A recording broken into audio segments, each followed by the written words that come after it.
বড়লোক ঘরে ছোট বউ সিরিয়ালের ১৩৫তম পর্ব দেখার জন্য ভিডিওতে লাইক দেখতে থাকুন। আমরা দেখব দুর্গা দেবী বাড়িতে এসে অর্জুনকে বলছে, আমি বাড়িতে ছিলাম না, এই সুযোগে সবাই খুব ভালো করে তোর কান ভরে দিয়েছে। তখন অর্জুন বলছে, মা, কান ভরার কোনো কথাই নয়, সবটা সবার সামনে। ওই মেয়ে যে আমাদের বাড়িতে আসতে চায় না, আমাদের সাথে কোনো সম্পর্ক রাখতে চায় না, আমাদের বাড়ির বউ হয়ে অন্য কোনো অপরিচিতদের বাড়ি থাকছে, আর আমাদের বাড়ির এত নিয়ম ভেঙেছেও তুমি ওর সাথে দেখা করতে গিয়েছিলে, ওকে মানিয়ে ফিরিয়ে আনতে গিয়েছিলে কেন? তখনই বড় বৌদি বলছে, ভুল তো সব মানুষেরই হয় অর্জুন, আর ভুল শুধরানোর একটা সুযোগ সবার পাওয়া উচিত। তখন সেজ বৌদি বলছে, অর্জুন ভাই, তুমি নিজে বলেছিলে না তুমি অহনার সাথে থাকতে চাও না, বলেছিলে না? তখন অর্জুন বলছে, জি বৌদি, আমি বলেছিলাম। একসাথে থাকা তো দূরের কথা, এমন মেয়ের সাথে বিয়েই করতে চাইছিলাম না, এই বিয়ে করে আমি আমার জীবন বরবাদ করে দিয়েছি। তখন নিতা বলছে, তো তুমি তোমার ভুল কেন শুধরাচ্ছ না অর্জুন ভাই? অন্যদিকে সত্য মামা অহনার পরীক্ষা নিচ্ছে, অহনাকে পড়াচ্ছে, কিভাবে পরীক্ষা দিতে হবে, কিভাবে লিখতে হবে সব বোঝাচ্ছে।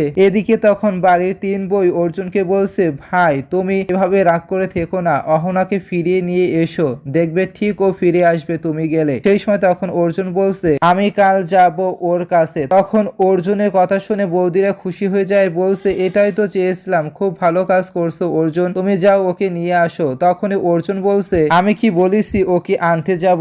আমি শুধু এটা বলেছি কাল যাব, কারণ একটা জরুরি কাজ আছে এর জন্য। তখনই দুর্গা দেবী বলছে, কোন কাজে? তখনই অর্জুন বলছে, কালকে ডিভোর্স পেপারে নিয়ে যাব অহনার সাইন নিতে। তখন এই কথা শুনে দুর্গা দেবী সহ বাকি বউরা অবাক হয়ে যায়। এদিকে তখন অর্জুনের পিসিমা, কাকিমা, কাকা, পল্টুদা খুশিতে মুচকি হাসতে লাগে। তো বন্ধুরা, কেমন লাগতো কমেন্টে জানিয়ে দেবেন।